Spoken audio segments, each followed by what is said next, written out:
Well, good morning. Today is April 6, 2014. We're in Acts 23 today. We're continuing our story where Paul is in custody, and so we'll pick up our story at that point. So thank you, Amy, for reading earlier. Basically, in Acts 23, read that the Apostle Paul is making his defense to the High Council in Jerusalem. Just to put things in terms of a map here, we have, let me go ahead and get the pen, wait for it, and boom, here it is. All right, so the first step of Paul's journey, Paul comes from Jerusalem up to Caesarea, okay? And so this is the first piece we're going to have during these verses, and this is the beginning of his verse that will lead him all the way over to Rome. And so he's going to be working the ship that he will go on as a prisoner, will work its way around, and then he'll eventually come up this direction, and we'll finish this map doesn't show. Eventually we'll come up to Rome, and that's kind of where he's going to finish his life as he is put to death in Rome at the end of the story, and we'll see that. Okay, so with that being said, just to give you some context for it, let's go back to here in verse 1. So Paul is in Jerusalem here. He's before the High Council, and Paul says, "Brothers, I've lived my life before God in all good conscience up to this day." And the high priest Ananias commanded those who stood by him to strike him on the mouth. Now, you're not supposed to strike someone else, but so Ananias has someone else do it. And after presumably Paul is hit, Paul says, "God is going to strike you, you whitewashed wall. Are you going to sit and judge me according to the law, yet contrary to the law you order me to be struck?" So those who stood by said, "Would you revile God's high priest?" Okay, verse 5 is really interesting. And Paul said, "I did not know, brothers, that he was the high priest. For it is written, you shall not speak evil of a ruler of your people." Well, so this is really interesting. There's a couple of ways we could read this one. It's possible that Paul really didn't know that Ananias was the high priest. Maybe he wasn't sitting in the right place. Some commentaries there wasn't sitting in the right chair. It was, this hour of the day. He didn't have the ceremonial robes on. He didn't recognize him. Paul's a really smart guy, and so I find that pretty unlikely, pretty hard to believe, like you didn't know. It's not like you didn't know who the president of the United States was. Like, oh, I didn't know. I didn't realize he was president. You know what I'm saying, so forth. That was sort of one concept here. Another is that during this time period, there had been a transition of high priests, and they hadn't gone through the right formalities, at least that's the part of the backstory here, to institute a new high priest. And so Paul may be insinuating, yeah, he's not really the high priest. He's just sort of pretending or acting in that capacity, but not officially. And so Paul may be sort of insinuating that part. Or it could be that Paul's trying to sort of defuse the situation, having go ahead and done that, which is another possibility. I'm going to go with the middle of those three, which is that Paul's sort of saying, yeah, he's not actually really the high priest at this point, but we'll play along and go with that. So it's sort of interesting, but there's some sort of backstory here that we don't really know exactly all the pieces. So it's interesting that, Luke, who's writing the book of Acts, he records this, and I would just comment that this is a good example where Luke does a nice job of giving us the story relatively unfiltered. He doesn't edit this out, if you follow. You know what I'm saying? And sort of, try to make Paul look better here in that capacity. So I find that is an interesting part of Luke attempting to record as accurately as he can what's happened. Verse 6, "Now when Paul was perceived that on one part were the Sadducees and another the Pharisees, he cries out to the council, 'Brothers, I'm a Pharisee, a son of Pharisees. It's with respect to the hope and resurrection of the dead that I am on trial.'" Well, I really like the way Paul is able to pull a pin on the grenade and roll it into the middle of the room here. This is one of those that's just fascinating because of the fact that those are fighting words, he says. Yeah, you got it. So Paul picks a fight, and so this is one of those. It's like, okay, all right. There you go. Okay. Paul says my audio is fading in and out and giving a reverb effect every now and then. Okay, I'm not sure if I'm not changing anything on this side. Can y'all hear me okay? Give me a yes if you can hear me all right, or a maybe, or a sort of. Can you hear me all right? We're good? We're good? Yes, yes, yes? Okay, all right. Paul, I'm not sure if it's on my end or your end. Okay, just Paul. His ears are old, Amy says. Go with that. Okay, so anyway, so as Sri says, those are fighting words. Those are, this is, Paul has intentionally split the council. This is a very uneasy truce between the Pharisees and the Sadducees. And Paul speaks right to the heart of that truce by pointing out that he is looking at the idea of the resurrection of Jesus Christ. True statement. And he's interested in that resurrection. True statement. And it's because of that resurrection he's on trial. kind of true statement. He's basically on trial because of these differences that, of course, that Christ is the Messiah and the resurrection proves it. And Paul's going to use that to his advantage here in a rather, shall we say, crafty way, to be able to create dissension among the groups that are there. Right. So, and when he said this, a dissension arose between the Pharisees and the Sadducees, and the assembly was divided. For the Sadducees say there is no resurrection, nor angel, nor spirit, but the Pharisees acknowledge them all. Verse 9, when the great clamor arose, and some of the scribes of the Pharisees' party stood up and contended sharply, "We find nothing wrong with this man. What if a spirit or an angel spoke to him?" So this is their key point they're making here is, well, now wait a minute, we don't know. Maybe this is a key part, and they don't want to go against obviously what God says if God is speaking through an angel or something else or a spirit, and so this becomes a major point of contention then, right? I think it says lots of conversations around here end with "huh" and "what did you say?" Okay, there you go. So verse 10, when the dissension became violent, the tribune, afraid that Paul would be torn to pieces by them, commanded the soldiers to go down and take him away from among them by force and bring him to the barracks. The following night, the Lord stood by him and said, "Take courage, for as you have testified to the facts about me in Jerusalem, so must you testify also in Rome." Now, an interesting comment would be here, Paul, this is the Apostle Paul that we're talking about here. This is the Apostle Paul. What makes an apostle? Paul is the Apostle Paul. What are some of the criteria for being an apostle? We use that term. You ever heard that, the apostle? So what are some of the criteria that we use for that? You have to kind of think. Okay, well, he's the Apostle Paul, Carl. Don't be difficult. It's just, he is, right? Are you all apostles? Okay. Dion says to start churches, followers. By that, I could be an apostle because I'm a follower and I start churches. Can I be an apostle? Am I? Okay, no. There's some criteria that's missing from me, and no offense from you, that Paul had to have walked with Christ very close. A first-person encounter with Christ is one of the criteria. Okay? Yeah, have witnessed Christ. There you go, exactly. So that's one of the criteria what you generally use for apostles. Now, the word apostle can be used in a non-Christian context as well, but obviously I'm using it, the apostles of Christ, when I'm speaking of it here. And so this is one of the things. And so when we talk about the apostles that are here, there's actually a couple of instances where Paul actually has direct encounters with Christ. One is on the road to Damascus. There's actually another one earlier on. We actually have another piece that's there.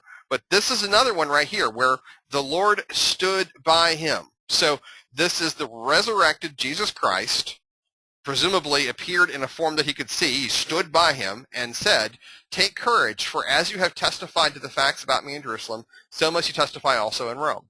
This is a first-person encounter with the resurrected Jesus Christ by Paul. And so there's a number of these reasons that we see this happening. It occurs a couple of times, I think it's 3 times during Paul's life, when he personally has an encounter with Christ.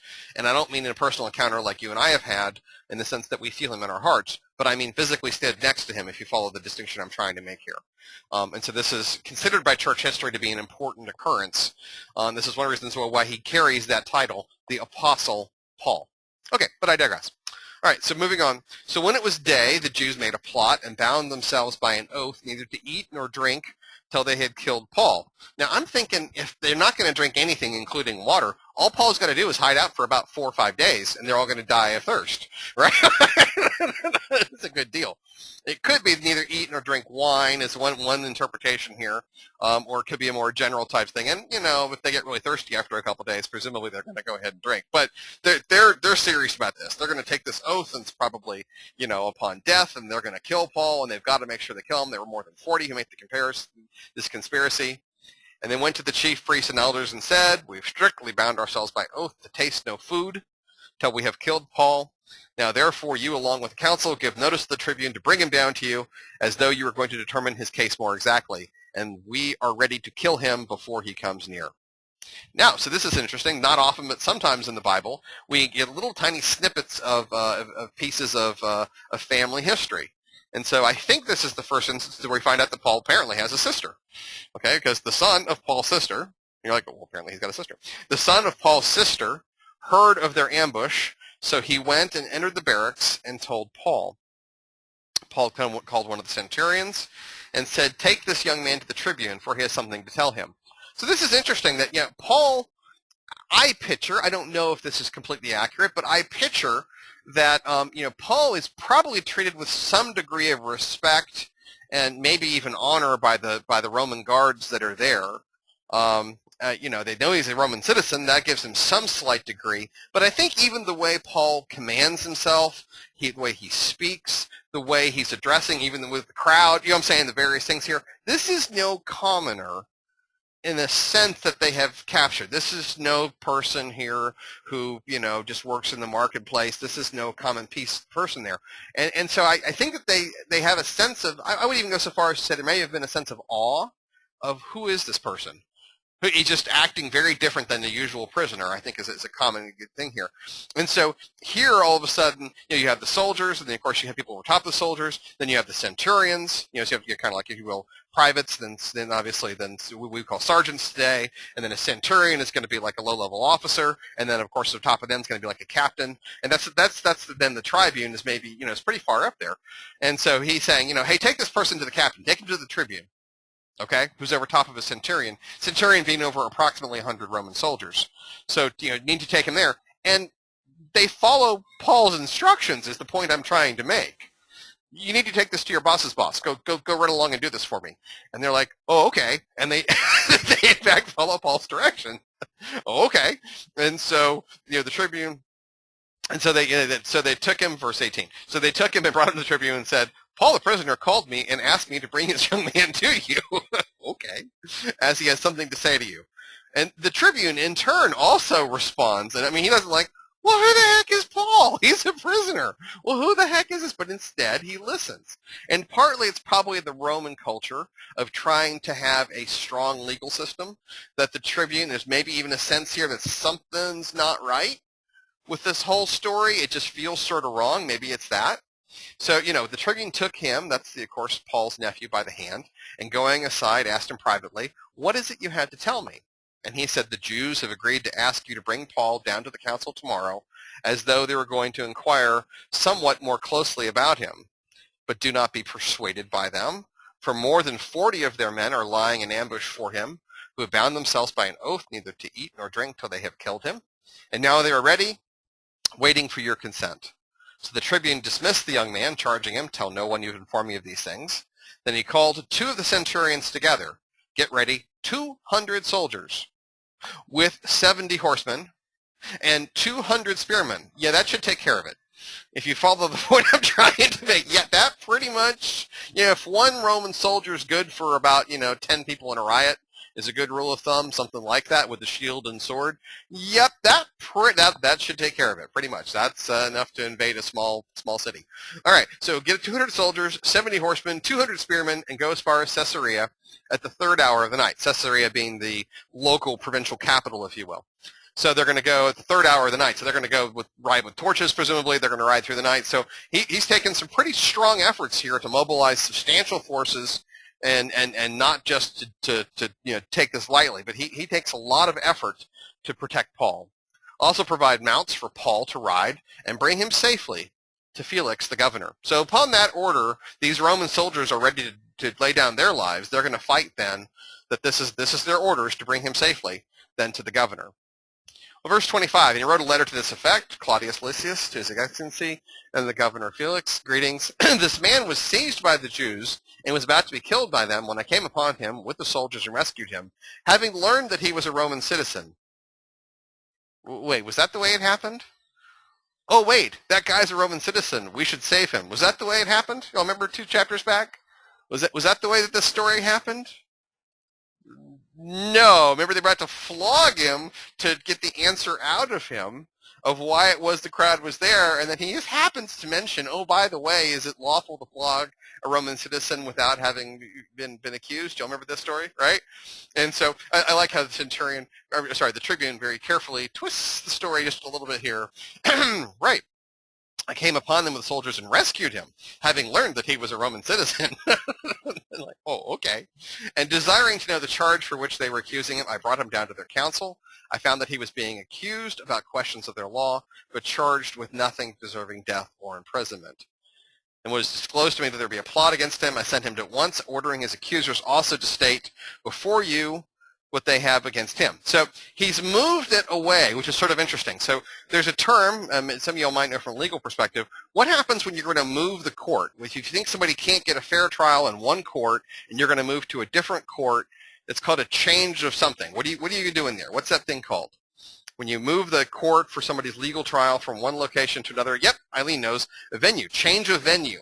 And so a change of venue is you don't think this person can get a fair trial over here, so we're going to put it in another location so that they hopefully can get a fair trial.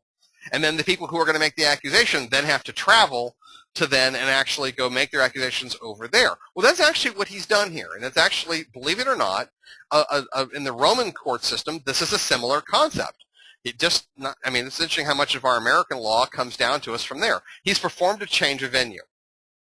And by doing that, he's trying to protect the accused in such a time as they can find a reason to whether either to kill him or to set him free. So he's trying to protect what could be the innocent. So this is part of, if you will, an innocent until proven guilty type approach. I'm stretching the legal part here a little bit, but you understand the context comes sort of from there.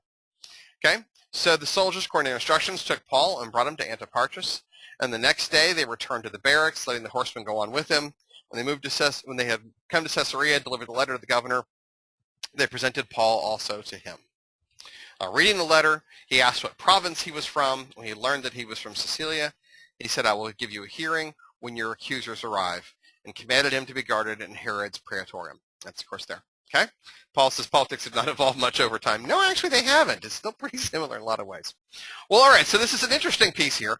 As I'm looking through here, I was praying through this passage and thinking, so what? Okay, God, so what? So what does this have to do with us today? Are you telling us that if we're ever in a riot that we should invoke our Roman citizenship? Is that the takeaway? Probably not. If we, thus ever was. All right, so we're looking at different ideas and so forth. Well, I came up with a couple that I think relate to this particular text. And so first of all, I would ask you to grab your notebooks and jot these down. And I think these are three good takeaways that I see in the text that I think are relevant to here. I threw up it's a drawing that I found on the internet, may or may not be accurate, of the occurrence there at the High Council with 2 Roman guards, and then a picture of Paul there between the guards, and of course the High Council yelling and screaming about him and so forth. And number one would be that God will tell you what to say when things get rough. God will tell you what to say when things get rough. In fact, this comes directly from Jesus. Specifically, if you go look at Matthew 10, behold, I'm sending you out as sheep in the midst of wolves, so be wise as serpents and innocent as doves. Beware of men, for they will deliver you over to courts and flog you in their synagogues, and you will be dragged before governors and kings for my sake, to bear witness before them and the Gentiles. When they deliver you over, do not be anxious how you are to speak or what you are to say, for what you are to say will be given to you at that hour. For it is not you who speak, but the Spirit of your Father speaking through you. Matthew 10:16 through 20. So this is almost prophetic of what exactly happens to Paul. It's very interesting. I'm saying it speaks very closely to that. And I think it's important for us to understand. Now, you're going to have trials and tribulations as a Christian. It's essentially guaranteed. It's promised to you that, if you become a Christian, the world will not like it. The world will not appreciate it. And there are times when you'll be questioned for your faith. Jesus says don't worry about that. Don't be terribly concerned. Now, I think it's helpful to think your way through what you believe. We sometimes say that you need to know where you stand before you take a stand. And I think that is appropriate. You need to think through some of the things. And I think it's even important to think through some of the questions that you may get before you talk to people.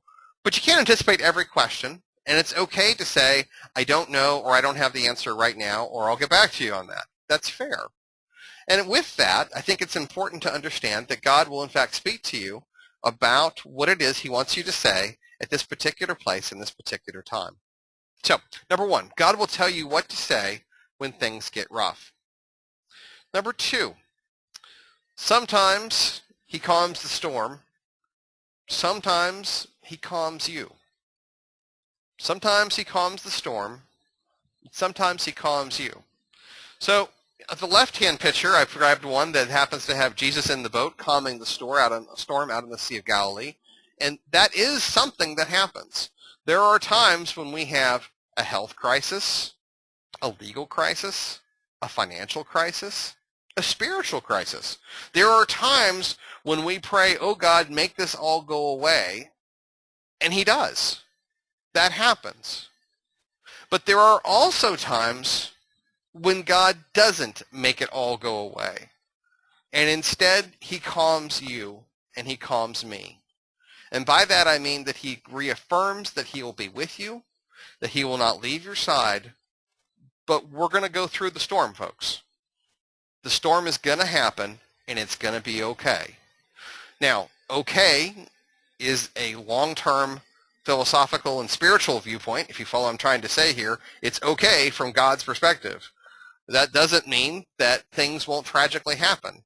I mean, it could mean as you go through the storm, if you're saying, oh God, there's a little fire in our house and we all got out okay, please let the fire department get here in time before the house burns down. We had a coworker who lost their house the last few weeks, and I was thinking about this. And, the end result was the house was a total loss, or essentially they're going to be bulldozing their house down to the foundations, down to the basement in the next couple of weeks. Well, I hope and I think that they will be able to rely on God. I don't know if they're Christians or not, but I hope that they are, to be able to say, well, it would be nice to be able to say that God will be with them during this time. I think that he will be if they ask him to be. An important concept with that is that the storm still happened, the occurrence still happened, and yet he's there and available to us. There are certainly some times where we have encountered, various types of storms, and God has calmed that. Don't interpret the fact that the storm is still there as that God has forsaken you or God is not there. It may very well be that he is the one that he's standing beside you. So sometimes he calms the storm, sometimes he calms you. And my verse for that would be the Lord Jesus standing beside the Apostle Paul that night and saying, I will be with you. You have to testify about me in Rome as well. Number 3, the whole point of the crisis may not be what you think it is at first. Number 3, the whole point of the crisis may not be what you think it is at first. So on the left-hand side, there's a sketch there that I found of Paul standing before the crowd right as the Romans have pulled him out, and they bind him with chains, and then he's speaking to the crowd. And so this is Paul arrested in Jerusalem, about 57, could be 58, somewhere in there. And then what's going to happen from here, as we're going to see in the next few weeks, is we're going to watch as Paul then goes to Caesarea. He's going to spend about 2 years in Caesarea. Then he's going to move over and be moved to Rome. Some terrible things are going to happen. Then he's going to be in Rome for about 2 years, give or take. And about 62, he's going to be put to death.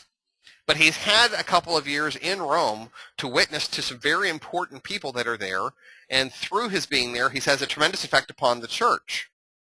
Interestingly enough, in the year 64, there's going to be a huge occurrence. Some of you might know. The city of Rome is going to burn, and Emperor Nero is going to blame this on the Christians. And it's, to me, it's very coincidental that Paul's effect on Rome and the foundation of Christianity there happens to fall right during this time period. I have to believe that Paul is going to strengthen many of those who are going to be involved in what's going to be happening there. And that goes not only for the young Christians, but even for some of those in the emperor's family. And there's a lot of reasons why Nero struck out at the Christians. I have to wonder if partly it wasn't that it got a little too close to home, if you will, that he really was upset over the Christians. And by the way, there's a lot of rumors, although we don't know if they're true or not, that Nero set the fire himself to help clear out some of the areas of Rome that he wanted to rebuild. There was, of course, the famous saying that, and we don't know if this is true or not, that, Nero fiddled while Rome burned, that he sat there and played music, you know what I'm saying? And there's a number of different accounts about that. We'll talk about that a little bit later on.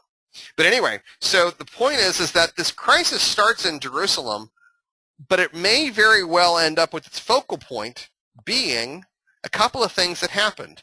Because Paul was placed in prison for several years, about 2 years in Caesarea, another 2 years roughly in Rome, he has time to write. And so we get many of the books of the New Testament as what we call his prison letters. Because he, no offense, he finally has time to shut up, sit down, and actually he's got nothing else to do. And so he finally has time to write.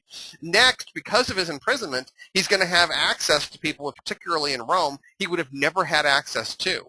That's sort of the irony of his imprisonment, is that his imprisonment gets him access to things. And so is this about the Jewish people in Jerusalem that captured him? I don't think so. I don't think it's about them at all. And is it about winning the day of whether Paul is innocent or guilty of the charges of which he was accused when he was in Jerusalem? It's not about that at all, is it, guys? You understand? It's not about that. The crisis starts there, but that's not the spiritual point of what is happening, at least not in my opinion. Okay? So to recap those, number one, God will tell you what to say when things get rough. Number two, sometimes he calms the storm, sometimes he calms you, just as he did for Paul. And number three, as we're going to see this thing play out, the whole point of the crisis may not be what you think it is at first. Let's finish up with the question of the week. What is God leading me through? God may very well be leading you through something right now. You may not realize it. But God may very well be, or is soon to be, leading you through something. Maybe it's not a crisis as dramatic as Paul's, but you may one step at a time be working your way through something that is actually pretty major. It's pretty important. Can I get an amen for some of you that you can feel God leading you one little piece at a time? Is that something that's out there that you can feel? Could be health related, could be legal related, could be financially related, could be changes in your life. What do you think? Are there some of you out there that relates to? Because I think they're pretty confident that some of you, yeah, there you go. That's what I thought. Several of you that things are going on and God is leading you through it. Well, you don't have to always know all the answers. God knows what will tell you what to say, and he'll tell you what to do at the right place and the right time. And he doesn't always calm the storm, but he will calm you. And it may not be about what you think it's about. Let's go to the Lord in prayer. Lord Heavenly Father, I thank you that you will never leave us nor forsake us. We love you, Lord, and we ask you to guide us through our storms. In Jesus Christ's name I pray. Amen.